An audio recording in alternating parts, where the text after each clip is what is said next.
Hi, I'm Mitch Gallagher from Sweetwater. Today we're going to take a look at the updated line of condenser microphones from Mojave Audio.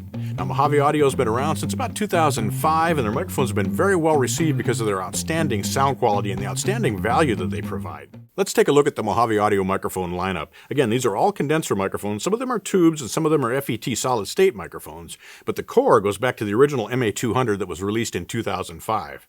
Now, I've owned a pair of these microphones for almost 15 years, and I love them on just about everything. They're great on vocals, acoustic instruments, electric instruments, on piano, on orchestra. You can use them just about anywhere. The MA200 is based around a Joint Army-Navy 5840 sub-miniature tube that David uses in all of his designs.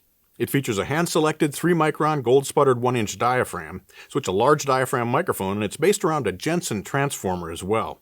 Like all the Mojave Audio microphones, the MA200 comes in a great case. It includes a power supply, a cable, and a shock mount as well. The MA200 makes a great core microphone to base your microphone locker around.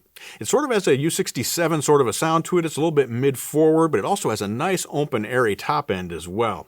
It's a nice clean microphone that very faithfully reproduces the sources that you put it in front of, has a nice strong proximity effect when you get in close, so it's very versatile. Next to the MA200, we have the MA300.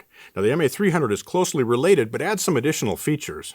First of all, we have a 15 dB pad, and we also have a bass roll-off switch, and these both increase the versatility of the microphone. But what really sets this microphone apart is that it has a continuously variable polar pattern from omni to cardioid to figure 8, and you can remote control the setting for that polar pattern from right on the power supply for the microphone. Like the MA200, the MA300 is great on vocals, but it's also excellent in a wide range of other applications because you can vary that polar pattern, so you can change how much of the room and how much bleed you're getting from the sources around the source that you're trying to record with the mic.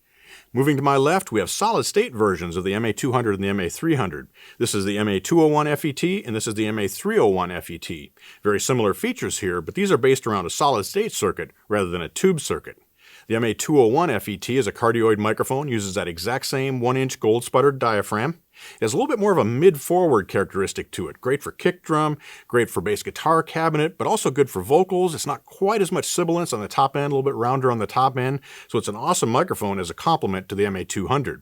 If you need those switchable polar patterns, the 15 dB pad and the bass roll-off, the MA301 FET has those features that are brought from the MA300.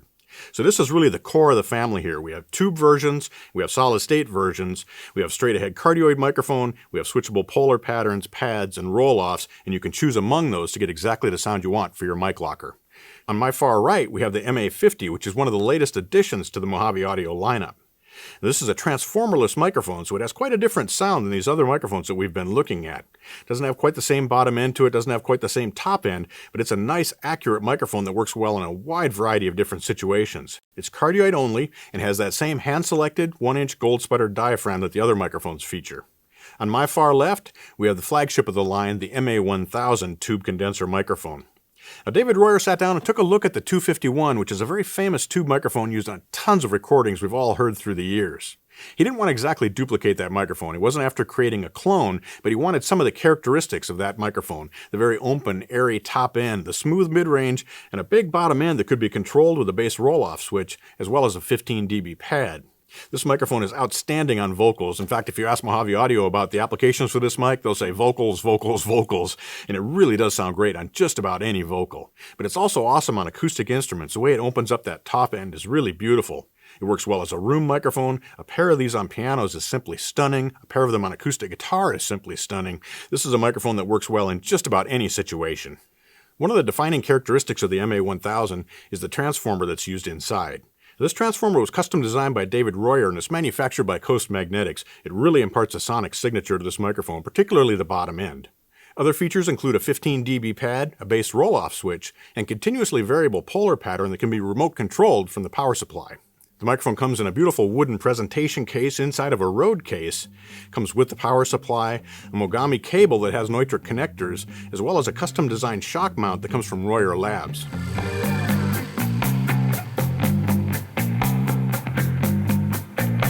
I hope you've enjoyed this overview of the updated lineup of Mojave Audio's condenser microphones. Same great sound quality, but now they look even better. I'm Mitch Gallagher from Sweetwater.